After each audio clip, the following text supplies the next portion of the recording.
Yo, what's going on YouTube? It's your boy Kai, checking in with another video. I don't know if I can react to this, but I'm gonna try to. This right here says, inside, huge NYPD gang takedown. This joint got, in 2 weeks, it got 6 million views. It's a lot of gangs in New York, and it's a lot of gangs getting taken down. I'ma say they probably from the Bronx, cause the Bronx is super active. So I'm thinking like they could be from the Bronx. Let's just go and check this out. Officials think this could be the largest gang takedown in history in the borough of Queens, and Fox 5 was given exclusive access as it happened. The Queens District Attorney, along with the NYPD Chief of Detectives, announcing the 151-count indictment of 33 alleged gang members. Officials say all 33 defendants are charged with conspiracy to commit murder, and that 18 of those were active trigger pullers. They say the defendants are members of warring gangs trying to establish territorial dominance in southeast Queens. The gun violence escalated after the high-profile murder of an aspiring high school basketball star 4 years ago. While the gang war was set off by a slashing in April of 2019, the tensions and the violence between the warring factions escalated after the murder of 14-year-old Amir Griffin in October of 2019. Throughout this investigation, it was determined that members of these gangs intended to commit murder and shoot opposing gang members based solely on their alliances and territorial disputes. 30 guns, you see them there. They were seized in this gang takedown. But before today's sweeping indictment was announced against members of two violent street gangs, our own Lisa Evers was embedded with the operation as NYPD detectives rounded up the suspects. And she is here now to bring us this Fox 5 exclusive. Lisa, take it away. Well, Chris, this long-term investigation began with the murder of a promising teen basketball player.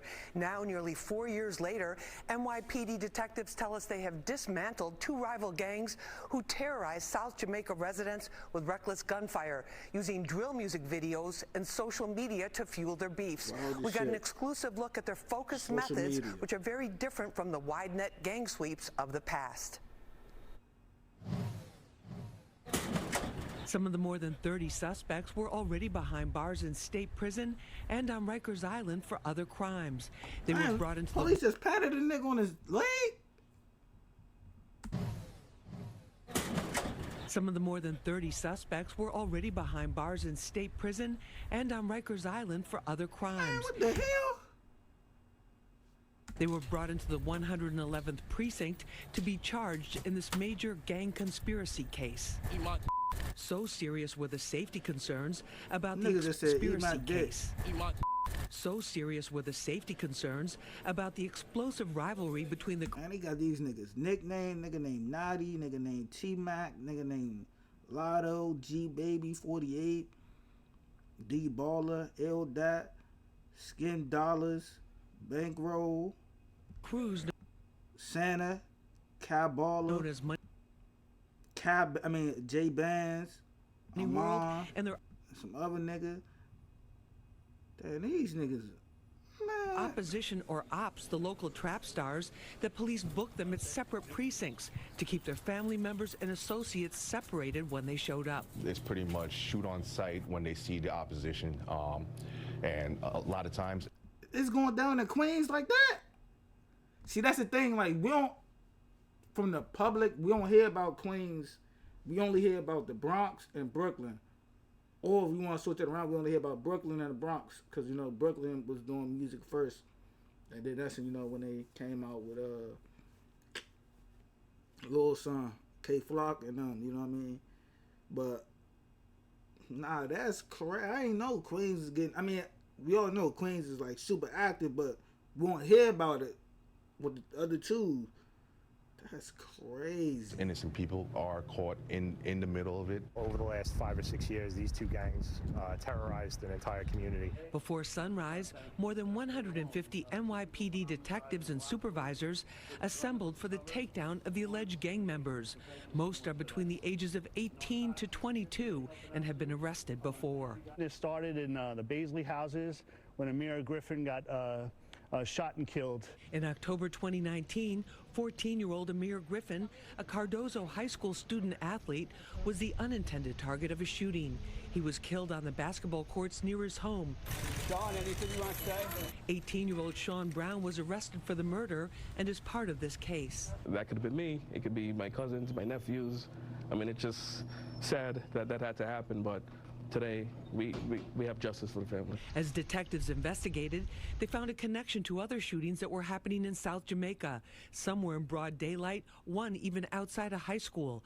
Police say an escalating rivalry between the money world and local trap star gangs was responsible. Once a shooting occurs and there's retaliation for that shooting, it goes back and forth. And it seems like they're never satisfied with the amount of violence they've committed, and they're always trying to get one up on their opposition. Captain Gillis says the rivalry is over territory, not money or drugs. The hatred heated up over social media taunts and drill music videos where they allegedly bragged about the shootings, the actual locations, and even the calibers of guns used in incidents under investigation. The drill rap is always a motivator, right? And the drill rap is so specific in that they mention people that have been killed in the past and disrespect those people that have been killed in the past. And it creates a residual effect where it's a tit for tat, a one for one. Everyone's trying to get one up on the scoreboard. That creates a retaliatory effect on both sides. Chief, you have a lot of members of the NYPD here. Who is here and involved in this operation? Yeah, so this operation involves members of the Detective Bureau. In particular, there's 2 different units. It's called Queens South VCS. In addition to that, it's a gun violence suppression unit. What's happening here right now is you see different groups getting together. They're getting their assignments, and they're also getting their orders from their superiors about how they're going to do this raid, how they're going to take these suspects in. Detectives from local precincts, as well as warrants, homicide, and narcotics units, provided backup and were involved in the tactical attack meeting to review strategy. Most of you guys know which your position is going to be on the team. We're going to move in it tactically. We're going to take our time when we get into the location, make sure we communicate. Before we go out, they asked me and my cameraman to take precautions too. So they're giving us bulletproof vests because many of the suspects that they're going after today have been pre-indicted on very serious.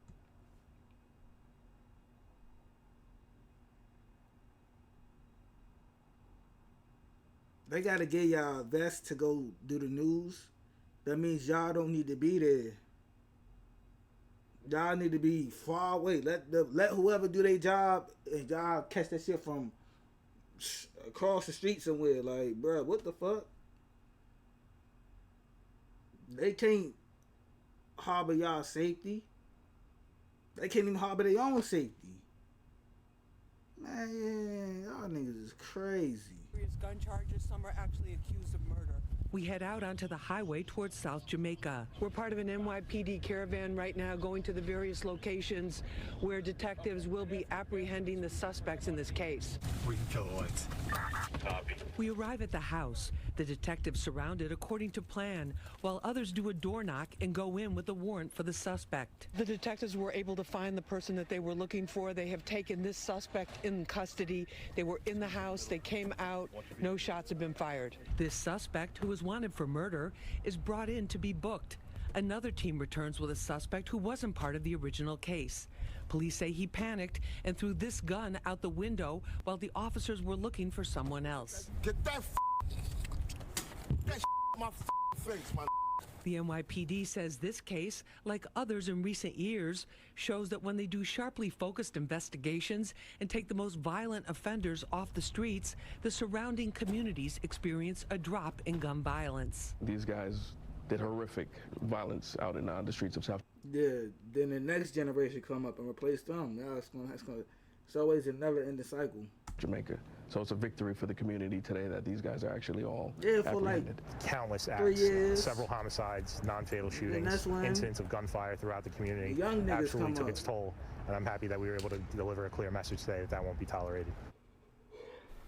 Of course, all of the suspects. I ain't watching. Hey, Nah, that's crazy, man.